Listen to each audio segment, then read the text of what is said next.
നമസ്കാരം. STV ന്യൂസിലേക്ക് സ്വാഗതം. ആദ്യം പ്രധാന വാർത്തകൾ. തദ്ദേശ തെരഞ്ഞെടുപ്പ്. പാലക്കാട് ജില്ലയിലെ കിഴക്കൻ മേഖലയിൽ LDFന് തലവേദനയായി വിവിധ സ്ഥാനാർത്ഥികൾ. CPMന്റെ ഉരുക്കുകോട്ടയായ കൊടുമ്പിൽ ബ്രാഞ്ച് തീരുമാനം മറികടന്ന് സ്ഥാനാർത്ഥിയെ നിശ്ചയിച്ചതിനെതിരെ മുൻ LC അംഗം വിമതനായി രംഗത്ത്. ബ്രൂവറി പ്രശ്നം കത്തിനിൽക്കുന്ന എലപ്പുള്ളിയിലും ഭരണം പിടിക്കാനുള്ള നീക്കത്തിന് തിരിച്ചടിയായി വിവിധ സാന്നിധ്യം. പാഞ്ഞാൽ 12ാം വാർഡിൽ ഇത്തവണ കുടുംബ പോര്. വനിതാ സംവരണ വാർഡിൽ ഏത് മുന്നണി ജയിച്ചാലും ജേതാവ് വടക്കേപ്പാട്ട് നിന്ന്. എരുമപ്പെട്ടിയിൽ വാടകയ്ക്ക് കൊടുത്ത കാർ തിരിച്ചുപിടിക്കാനെത്തിയ ആലുവ സ്വദേശിയായ യുവാവിനെ കാറിടിച്ച് കൊലപ്പെടുത്താൻ ശ്രമം. ബോണറ്റിൽ തൂങ്ങിയ യുവാവിനെ വലിച്ച് കാർ ഓടിച്ചത് 5 കിലോമീറ്റർ ദൂരം. എരുമപ്പെട്ടി പോലീസ് സ്റ്റേഷന് സമീപം കാർ തടഞ്ഞ യുവാവിനെ രക്ഷിച്ചത് നാട്ടുകാരും ഡ്രൈവർമാരും ചേർന്ന്. തൃശൂരിൽ തിയേറ്റർ നടത്തിപ്പുകാരനും ഡ്രൈവർക്കും വെട്ടേറ്റു. 3 അംഗ സംഘം ആക്രമിച്ചത് രാഗം തിയേറ്റർ നടത്തിപ്പുകാരൻ സുനിലിനെയും ഡ്രൈവറെയും. വാർത്തകൾ വിശദമായി. CPM കോട്ടയായ കൊടുമ്പ് പഞ്ചായത്തിൽ ബ്രാഞ്ച് തീരുമാനത്തെ മറികടന്ന് സ്ഥാനാർത്ഥിയെ നിശ്ചയിച്ചതിൽ പ്രതിഷേധിച്ച് മുൻ ലോക്കൽ കമ്മിറ്റി അംഗം വിമതനായി രംഗത്ത്. സ്വന്തം വാർഡിൽ പലവട്ടം തോറ്റ നേതാവിനെ വാർഡ് മാറ്റി സ്ഥാനാർത്ഥിയാക്കിയതിൽ പ്രതിഷേധിച്ചാണ് CPM മുൻ LC അംഗം അനിൽ വിമതനായി നാമനിർദ്ദേശ പത്രിക സമർപ്പിച്ചത്. കൊടുമ്പ് പഞ്ചായത്ത് 15ാം വാർഡ് തിരുവാലത്തൂരിൽ വാർഡ് കമ്മിറ്റി ഏകകണ്ഠമായി സ്ഥാനാർത്ഥിയായി തീരുമാനിച്ചത് മുൻ LC മെമ്പർ കൂടിയായ അനിലിനെയായിരുന്നു. എന്നാൽ പാർട്ടി പുതുശ്ശേരി ഏരിയ കമ്മിറ്റി അംഗവും കർഷക സംഘം ഏരിയ സെക്രട്ടറിയുമായ KR കുമാരനെ പിന്നീട് സ്ഥാനാർത്ഥിയാക്കി. സ്വന്തം വാർഡിൽ 2 തവണ മത്സരിച്ചു തോറ്റ കുമാരനെ വാർഡ് മാറ്റി മത്സരിപ്പിക്കുന്നതിന് പിന്നിൽ സ്വാർത്ഥ താൽപ്പര്യമാണെന്ന് അനിൽ ആരോപിച്ചു. ഞാൻ കൊടുമ്പ് ഗ്രാമപഞ്ചായത്തിൽ 15ാം വാർഡ്, ഇപ്പോഴത്തെ 15ാം വാർഡ് സ്വദേശിയാണ്. ഞാൻ അവിടുത്തെ CPMന്റെ പ്രവർത്തകനാണ്. എൻ്റെ പേര് അനിൽകുമാർ എന്നാണ്. ഞാൻ കുറേ കാലങ്ങളായിട്ട് CPMന്റെ പ്രവർത്തകനായിട്ട് നിൽക്കുകയാണ്. ഏതാണ്ട് 23 വർഷത്തോളമായി ഞാൻ അതിൽ പ്രവർത്തിക്കുന്ന ഒരാളാണ്. ഒരു ഇടക്കാലത്ത് ഒരു 2 വർഷം 3 വർഷം വിട്ടുപോയി എന്ന് ഒഴികെ ബാക്കി ഇത്രയും ദീർഘകാലം ഞാൻ അതിൽ പ്രവർത്തിക്കുകയും മറ്റു സ്ഥാനങ്ങളെല്ലാം വഹിച്ച് പ്രവർത്തിക്കുന്ന ഒരാളായിരുന്നു. പക്ഷേ ഈ കഴിഞ്ഞ ഇപ്പോഴത്തെ പഞ്ചായത്ത് തെരഞ്ഞെടുപ്പുമായി ബന്ധപ്പെട്ടുകൊണ്ട് ഞങ്ങളുടെ വാർഡിൽ ഉള്ള വാർഡ് കമ്മിറ്റി അംഗങ്ങളെല്ലാവരും കൂടെ ചേർന്നുകൊണ്ട് ഐക്യകണ്ഠേന എൻ്റെ പേര് സ്ഥാനാർത്ഥിയായിട്ട് നിർദ്ദേശിച്ചിരുന്നു. എൻ്റെ വാർഡിൽ നിന്നുകൊണ്ട് എൻ്റെ ഒരാളുടെ പേര് മാത്രമാണ് വന്നത്. പക്ഷേ എൻ്റെ പേര് നേതൃത്വത്തിന് ഏരിയ കമ്മിറ്റിയിലേക്ക് പോയപ്പോൾ തിരിച്ചു വരുന്ന സമയത്ത് ആ പേര് മാറി. അംഗീകാരം എടുത്ത് തിരിച്ചു വരുന്ന സമയത്ത് ആ പേര് മാറി മറ്റൊരാളുടെ പേരാണ് വന്നത്. പക്ഷെ ഞങ്ങളുടെ വാർഡിലുള്ള എല്ലാവരുടെയും, വാർഡ് കമ്മിറ്റിയിലുള്ള ആളുകളുടെ എല്ലാവരുടെയും അഭിപ്രായം ഈ വാർഡിനകത്തുള്ള ആൾ തന്നെ സ്ഥാനാർത്ഥിയാവണമെന്നുള്ളതായിരുന്നു. എന്നാൽ ഈ വാർഡിൽ നിന്നും 2.5 കിലോമീറ്റർ മാറിയുള്ള CPMന്റെ തന്നെ ഏരിയ സെൻറ്റർ അംഗമായി പ്രവർത്തിക്കുന്ന ഒരു നേതാവിനെയാണ് ഞങ്ങളുടെ വാർഡിൽ ഇപ്പോൾ സ്ഥാനാർത്ഥിയായി കൊണ്ടുവന്നിട്ടുള്ളത്. പക്ഷെ ഞങ്ങൾക്ക് ആ വാർഡിലെ പാർട്ടി സഖാക്കൾക്കായാലും പാർട്ടി അനുഭാവികൾക്കായാലും ഒക്കെ പാർട്ടി നേതാവാണ് എങ്കിൽ കൂടി ഈ ഒരു സ്ഥാനത്തേക്ക് അദ്ദേഹത്തെ കൊണ്ടുവരുന്നതിന് എതിർപ്പ് വലിയ രീതിയിലുണ്ട് എന്നുള്ളത് കൊണ്ട് എന്നെയാണ് തീരുമാനിച്ചത് വാർഡ് കമ്മിറ്റി. എന്നെ തന്നെ വീണ്ടും സ്ഥാനാർത്ഥിയായി തീരുമാനിക്കണമെന്ന് ഞങ്ങൾ പലവട്ടം പറഞ്ഞുവെങ്കിലും അത് പാർട്ടി അംഗീകരിച്ചില്ല. അതിൻ്റെ ഭാഗമായിട്ട് ഞാൻ സ്വതന്ത്ര സ്ഥാനാർത്ഥിയായിട്ട് മത്സരിക്കാനായി ആഗ്രഹിക്കുന്നു. ഞാൻ അതിൻ്റെ പേരിൽ നോമിനേഷൻ കൊടുത്തു കഴിഞ്ഞ് നിൽക്കുകയാണ്. ഏകാധിപത്യ തീരുമാനം ബ്രാഞ്ച് കമ്മിറ്റിയെ അടിച്ചേൽപ്പിക്കുകയായിരുന്നു. കുമാരൻ്റെ വീട് നിൽക്കുന്ന കരിങ്കലിൽ 2 തവണ മത്സരിച്ചപ്പോൾ 400-ൽ കൂടുതൽ വോട്ടിനാണ് കുമാരൻ പരാജയപ്പെട്ടത്. പാർട്ടിയിലെ ഒരു വിഭാഗത്തിൻ്റെ പിന്തുണയോടെ മത്സരിക്കുന്ന അനിൽ മുൻ നേതാക്കളുടെ ഛായാചിത്രത്തിനു മുന്നിൽ സ്മരണ പുതുക്കിയാണ് നാമനിർദ്ദേശ പത്രിക സമർപ്പിച്ചത്. ബ്രൂവറി പ്രശ്നം കത്തിനിൽക്കുന്ന എലപ്പുള്ളി ഗ്രാമപഞ്ചായത്തിലും LDFന് ഭീഷണിയായി CPM വിമതൻ രംഗത്തുണ്ട്. എലപ്പുള്ളി പഞ്ചായത്ത് ഭരണം കൈപ്പിടിയിലൊതുക്കി തീരുമാനങ്ങൾ ബ്രൂവറിക്ക് അനുകൂലമാക്കാനുള്ള ശ്രമങ്ങൾ നടക്കുന്നതിനിടെയാണ് വിമതൻ രംഗപ്രവേശം ചെയ്തത്. 3ാം വാർഡ് കോവിൽപ്പാളയം ജനറൽ വാർഡായി അംഗീകരിച്ചിട്ടും SC സ്ഥാനാർത്ഥിയായി ബ്രാഞ്ച് സെക്രട്ടറി കൂടിയായ ദേവദാസനെ നിർത്തിയതിലും പ്രതിഷേധമുണ്ട്. CPMകാരനായ ജോർജ് വിൻസെൻ്റ് ഇവിടെ നാമനിർദ്ദേശ പത്രിക സമർപ്പിച്ചിട്ടുണ്ട്. News bureau, Palakkad. പാഞ്ഞാൽ പഞ്ചായത്തിലെ 12ാം വാർഡിൽ ഒരേ കുടുംബത്തിൽ നിന്ന് 3 വനിതാ സ്ഥാനാർത്ഥികൾ. ഒരേ കുടുംബത്തിലെ സ്ഥാനാർത്ഥിത്വം പാഞ്ഞാൽ പഞ്ചായത്തിൽ മാത്രമല്ല ചേലക്കര നിയോജകമണ്ഡലത്തിൽ തന്നെ ചർച്ചയായിട്ടുണ്ട്. UDF, LDF, NDA സ്ഥാനാർത്ഥികളായി മത്സരിക്കുന്ന 3 വനിതകൾ ആര് ജയിച്ചാലും വടക്കേപ്പാട്ട് കുടുംബത്തിലെ ഒരംഗമാണ് 12ാം വാർഡിനെ പ്രതിനിധീകരിക്കുക. തദ്ദേശ സ്വയംഭരണ തെരഞ്ഞെടുപ്പ് അടുത്തിരിക്കുമ്പോൾ അതിരാത്ര ഭൂമി എന്നറിയപ്പെടുന്ന പാഞ്ഞാൽ ഗ്രാമപഞ്ചായത്തിലെ 12ാം വാർഡ് പാഞ്ഞാൽ തെക്കുമുറി കേരള രാഷ്ട്രീയത്തിലെ തന്നെ അപൂർവമായ ഒരു കാഴ്ചയ്ക്കാണ് സാക്ഷ്യം വഹിക്കുന്നത്. LDF, UDF, NDA എന്നീ 3 പ്രധാന മുന്നണികൾക്ക് വേണ്ടി ഒരേ കുടുംബത്തിലെ 3 വനിതകൾ പരസ്പരം മത്സരിക്കുന്നു എന്നതാണ് ഈ വാർഡിനെ ശ്രദ്ധാകേന്ദ്രമാക്കുന്നത്. LDF സ്ഥാനാർത്ഥിയായി കണ്ണമ്മ എന്ന ഗിരിജ വടക്കേപ്പാട്ടും UDF സ്ഥാനാർത്ഥിയായി രേണുക വടക്കേപ്പാട്ടും NDA സ്ഥാനാർത്ഥിയായി ജയ വടക്കേപ്പാട്ടുമാണ് പോരാട്ടത്തിൽ ഇറങ്ങുന്നത്. പൊതുവെ കുടുംബാംഗങ്ങൾ വിവിധ പാർട്ടികളോട് അനുഭാവം പുലർത്താറുണ്ടെങ്കിലും ഒരേ തെരഞ്ഞെടുപ്പിൽ ഒരേ വാർഡിൽ 3 പ്രധാന മുന്നണികളുടെ ബാനറിൽ ഒരു കുടുംബത്തിലെ 3 പേർ നേർക്കുനേർ ഏറ്റുമുട്ടുന്നത് സംസ്ഥാനത്ത് തന്നെ ഒരുപക്ഷെ അപൂർവമായിരിക്കും. മുൻപ് 16 വാർഡുകളുണ്ടായിരുന്ന പാഞ്ഞാൽ പഞ്ചായത്ത് ഇപ്പോൾ 18 വാർഡുകളായി വിഭജിക്കപ്പെട്ടതിൻ്റെ പശ്ചാത്തലത്തിൽ നടക്കുന്ന ഈ തിരഞ്ഞെടുപ്പിൽ ശക്തമായ പോരാട്ടമാണ് 12ാം വാർഡിൽ പ്രതീക്ഷിക്കുന്നത്. ആർദ്രമായ കുടുംബ ബന്ധങ്ങൾ മാറ്റിവെച്ച് രാഷ്ട്രീയ നിലപാടുകൾക്ക് പ്രാധാന്യം നൽകി മത്സരിക്കുന്ന ഈ സ്ഥാനാർത്ഥികളുടെ വാശിയേറിയ പോരാട്ടം പാഞ്ഞാൽ പഞ്ചായത്തിൽ മാത്രമല്ല ചേലക്കര നിയോജക മണ്ഡലത്തിൽ തന്നെ വലിയ ചർച്ചാ വിഷയമായിരിക്കുകയാണ്. ഈ കൗതുകരമായ മത്സരത്തിൽ സ്വന്തം വീട്ടിലെ വോട്ടുകൾ പോലും ആർക്ക് ലഭിക്കുമെന്ന ചോദ്യം ബാക്കി വെച്ചും ആര് തന്നെ ജയിച്ചാലും വടക്കേപ്പാട്ട് കുടുംബത്തിലെ ഒരംഗമായിരിക്കും 12ാം വാർഡിനെ പ്രതിനിധീകരിക്കുക എന്നുറപ്പിച്ച് മുന്നേറുകയാണ് മൂവരും. എന്നാൽ തങ്ങൾ രാഷ്ട്രീയത്തിൽ മാത്രമേ 3 പാർട്ടിയിൽ നിൽക്കുന്നുള്ളൂ, കുടുംബങ്ങളിൽ ഞങ്ങൾ ഒറ്റക്കെട്ടാണെന്നും ഇവർ 3 പേരും ഒരേ സ്വരത്തിൽ പറഞ്ഞു. ഞാൻ ജയശ്രീ, പാഞ്ഞാൾ പഞ്ചായത്തിൽ നിന്ന് 12ാം വാർഡിലെ BJP സ്ഥാനാർത്ഥിയായിട്ടാണ് നിൽക്കുന്നത്. എല്ലാവരും BJP സ്ഥാനാർത്ഥിയെ ജയിപ്പിക്കണമെന്നാണ് അഭ്യർത്ഥിക്കുന്നു. പിന്നെ എൻ്റെ കുടുംബത്തിൽ തന്നെയാണ് LDFൻ്റെയും UDFൻ്റെയും സ്ഥാനാർത്ഥികൾ. ഒന്ന് അനിയത്തിയാണ്, ഒന്ന് മേമയാണ്. ഞാൻ രേണുക, 12ാം വാർഡിലെ സ്ഥാനാർത്ഥിയാണ് UDFൻ്റെ.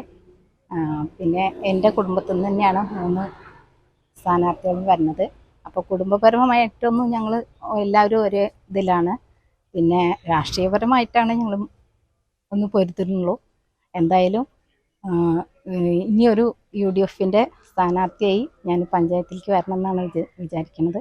അതിപ്പോൾ എന്തായാലും UDF തന്നെ ആയിരിക്കും ഈ ഭരണം കാഴ്ചവെക്കുന്നുണ്ടാവുക. അതിൽ ഞങ്ങൾക്ക് 100% ഉറപ്പുണ്ട്. അതുകൊണ്ട് പിന്നെ ഞാൻ പാർട്ടിയിൽ വന്നിട്ട് ഇപ്പോൾ പറയുക വെച്ചാൽ ഞാൻ ഒരു 3 ടൈമായി കോപ്പറേറ്റീവ് ബാങ്കിൻ്റെ സൊസൈറ്റിയുടെ ഇതിൽ ബോർഡ് മെമ്പറായിട്ട്. അപ്പോൾ അതുകൊണ്ട് അതും കൂടി ഒരു ജനങ്ങളിൽ അറിയപ്പെടുന്ന ഒരാളായതുകൊണ്ട് ഞാൻ എന്തായാലും സ്ഥാനാർത്ഥിയിൽ നിന്നുകൊണ്ട് ജയിക്കും എന്നുള്ള പ്രതീക്ഷയിൽ തന്നെയാണ് ഇത്. ഞാൻ പാഞ്ഞാൽ പഞ്ചായത്ത് 12ാം വാർഡിലെ LDFൻ്റെ സ്ഥാനാർത്ഥിയായി നിൽക്കുന്ന ഗിരിജ NVയാണ്. എനിക്ക് ഇവിടെ എൻ്റെ തറവാടാണ് ഇവിടെ. എനിക്ക് എതിർ സ്ഥാനത്ത് മത്സരിക്കുന്നതും എൻ്റെ ചേച്ചിയുടെ മക്കൾ 2 പേരാണ്. ഞങ്ങൾ കുടുംബത്തിൽ നല്ല ഐതിഹ്യത്തോടെ തന്നെയാണ് ഐക്യത്തോടെ തന്നെയാണ് ഞങ്ങൾ ഇവിടെ ഇരിക്കുന്നത്. പുറത്താണ് ഞങ്ങൾക്ക് മത്സരമുള്ളൂ. ഞങ്ങൾക്ക് മത്സരം പുറത്താണുള്ളൂ. ഉള്ളിൽ ജനങ്ങൾ വിചാരിക്കുന്നമാരൊന്നും നമുക്ക് ഒരു ഇതില്ല. News bureau, Cheruthuruthy.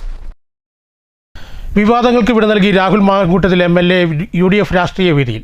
പിരായിരി പഞ്ചായത്തിൽ UDF സ്ഥാനാർത്ഥികളുടെ നാമനിർദ്ദേശ പത്രിക സമർപ്പണത്തിലാണ് ആദ്യാവസാനം രാഹുൽ മാങ്കൂട്ടത്തിൽ സാന്നിധ്യം അറിയിച്ചത്. കണ്ണാടി പഞ്ചായത്തിലെ സ്ഥാനാർത്ഥി നിർണയത്തിന് പിന്നാലെയാണ് രാഹുൽ പിരായിരി പഞ്ചായത്തിലെ സ്ഥാനാർത്ഥി നിർണയത്തിലും നാമനിർദ്ദേശ പത്രിക സമർപ്പണ വേളയിലും സജീവ സാന്നിധ്യമായത്. കോൺഗ്രസ് സസ്പെൻഡ് ചെയ്തപ്പോഴും പാർട്ടി വേദികളിൽ നിന്ന് മാറ്റി നിർത്തപ്പെട്ടപ്പോഴും UDFൻ്റെ കുത്തക പഞ്ചായത്തായ പിരായിരി രാഹുലിനെ ചേർത്ത് പിടിച്ചിരുന്നു. മുദ്രാവാക്യം വിളിച്ചുകൊടുത്ത് അണികളിലും സ്ഥാനാർത്ഥികളിലും രാഹുൽ ആവേശം നിറച്ചു.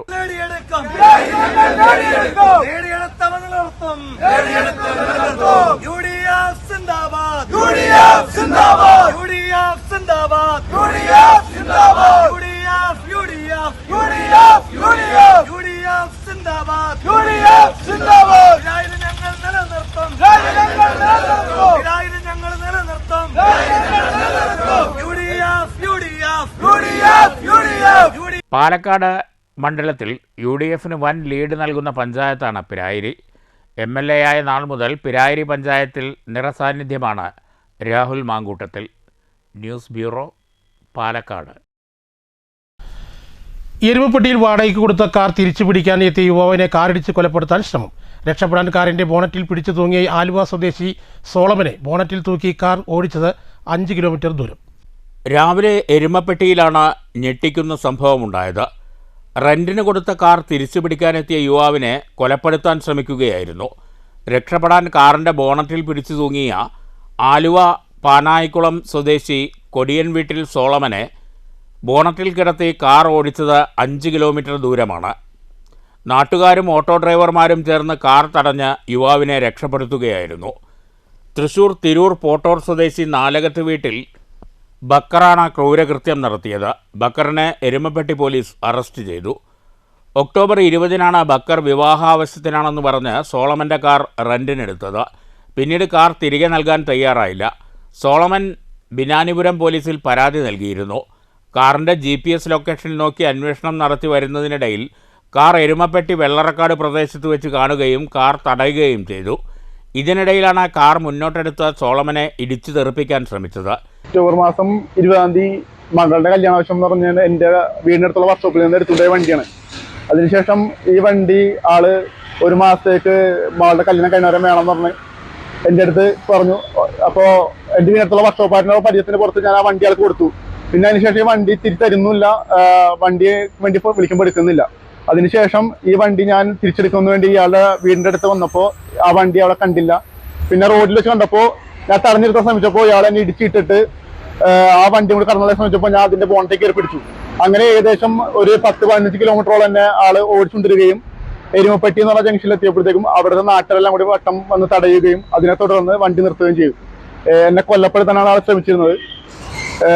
നാട്ടുകാർ കൂടിയതുകൊണ്ടാണ് ഞാൻ രക്ഷപ്പെട്ടത്. അങ്ങനെ അതിനുശേഷം പോലീസ് വരികയും എരുമപ്പെട്ടി സ്റ്റേഷനിൽ വരികയും അങ്ങനെ വണ്ടിയും ആളെ പിടിച്ചുവെക്കുകയും ചെയ്യും. അങ്ങനെ അതാണ് ഉണ്ടായത്. രക്ഷപ്പെടാനായി സോളമൻ കാറിൻ്റെ ബോണറ്റിലേക്ക് ചാടിക്കയറി വൈപ്പറിൽ തൂങ്ങിപ്പിടിച്ച് കിടന്നു. എന്നാൽ കാർ നിർത്താതെ ബക്കർ അതിവേഗത്തിൽ ഓടിച്ച് വടക്കാഞ്ചേരി ഭാഗത്തേക്ക് വരികയായിരുന്നു.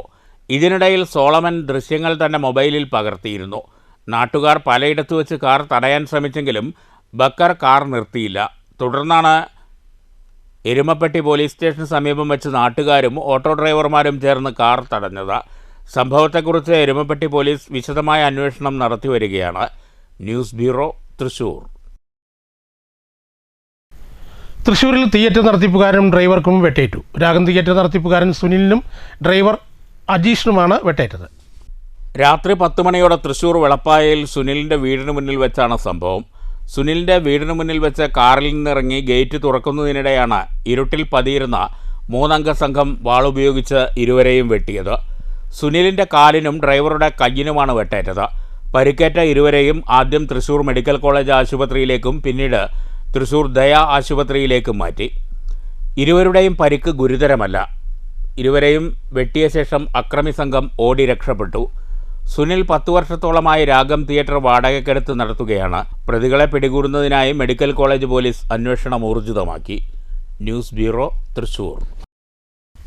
അമിത വൈദ്യുതി പ്രവാഹം. കയ്പമംഗലത്ത് വീടിനുള്ളിലെ വൈദ്യുതി ഉപകരണം കത്തിച്ചു.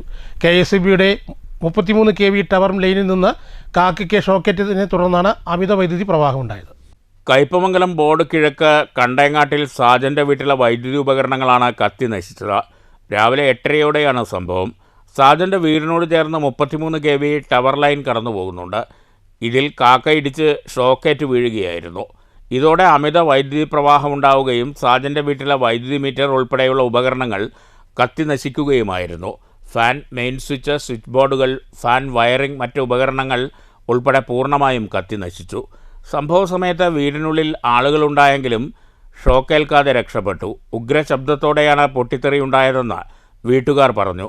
1 വർഷം മുമ്പും സമാന രീതിയിൽ ഷോർട്ട് സർക്യൂട്ട് മൂലം അപകടമുണ്ടായെന്നും 1.5 ലക്ഷം രൂപ ചിലവാക്കിയാണ് വയറിംഗ് പൂർണ്ണമായും മാറ്റിയതെന്നും വീട്ടുടമ പറഞ്ഞു.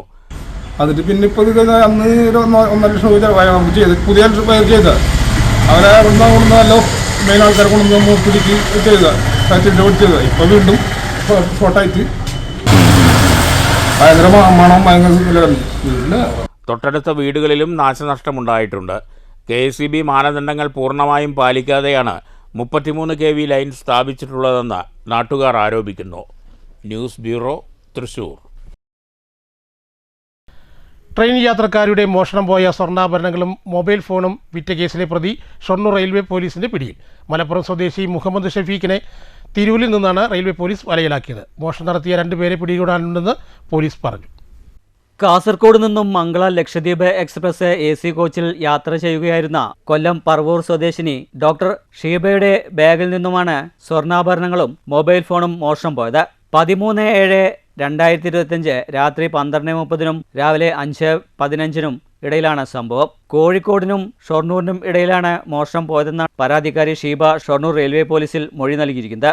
3 മാസം പിന്നിട്ടപ്പോൾ കേസന്വേഷണം അവസാനിപ്പിച്ചതായിരുന്നു. സബ് ഇൻസ്പെക്ടർ അനിൽ മാത്യുവിന്റെ നേതൃത്വത്തിലുള്ള അന്വേഷണ സംഘം തുടരന്വേഷണം നടത്തിയപ്പോഴാണ് കേസിന്റെ ചുരുളഴിഞ്ഞത്. 3 പേരാണ് കേസിൽ ഉൾപ്പെട്ടിരിക്കുന്നത്. ഇതിൽ സ്വർണ്ണാഭരണങ്ങളും മൊബൈൽ ഫോണും വിൽപ്പന നടത്തിയ മലപ്പുറം സ്വദേശി 32-കാരനായ മുഹമ്മദ് ഷഫീഖിനെ മാത്രമേ പിടികൂടാനായുള്ളൂ. ഈ പ്രതി കഴിഞ്ഞ ദിവസം രാത്രി തിരൂരിൽ നിന്നാണ് അറസ്റ്റിലായത്.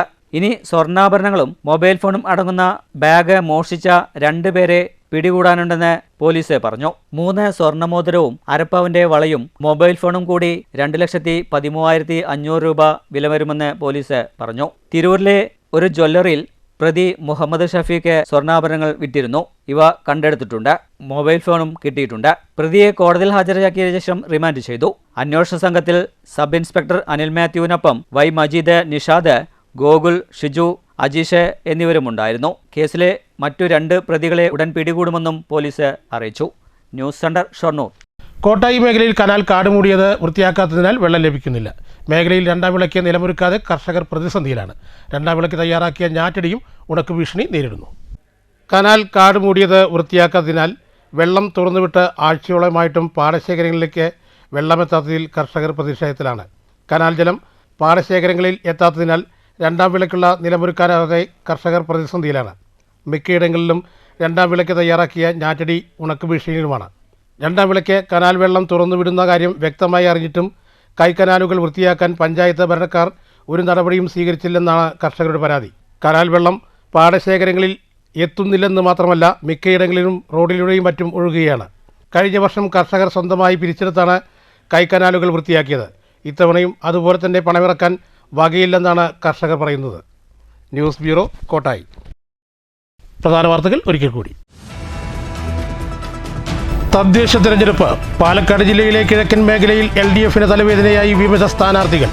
CPMന്റെ ഉരുക്കുകോട്ടയായ കൊടുമ്പിൽ ബ്രാഞ്ച് തീരുമാനം മറികടന്ന് സ്ഥാനാർത്ഥിയെ നിശ്ചയിച്ചതിനെതിരെ മുൻ LC അംഗം വിമതനായി രംഗത്ത്. ബ്രൂവറി പ്രശ്നം കത്തിനിൽക്കുന്ന എലപ്പുള്ളിയിലും ഭരണം പിടിക്കാനുള്ള നീക്കത്തിന് തിരിച്ചടിയായി വിവിധ സാന്നിധ്യം. പാഞ്ഞാൽ 12ാം വാർഡിൽ ഇത്തവണ കുടുംബ പോര്. വനിതാ സംവരണ വാർഡിൽ ഏത് മുന്നണി ജയിച്ചാലും ജേതാവ് വടക്കേപ്പാട്ടുനിന്ന്. എരുമപ്പെട്ടിയിൽ വാടകയ്ക്ക് കൊടുത്ത കാർ തിരിച്ചുപിടിക്കാനെത്തിയ ആലുവ സ്വദേശിയായ യുവാവിനെ കാറിടിച്ച് കൊലപ്പെടുത്താൻ ശ്രമം. ബോണറ്റിൽ തൂങ്ങിയ യുവാവിനെ വലിച്ച് കാർ ഓടിച്ചത് 5 കിലോമീറ്റർ ദൂരം. എരുമപ്പെട്ടി പോലീസ് സ്റ്റേഷന് സമീപം കാർ തടഞ്ഞ യുവാവിനെ രക്ഷിച്ചത് നാട്ടുകാരും ഡ്രൈവർമാരും ചേർന്ന്.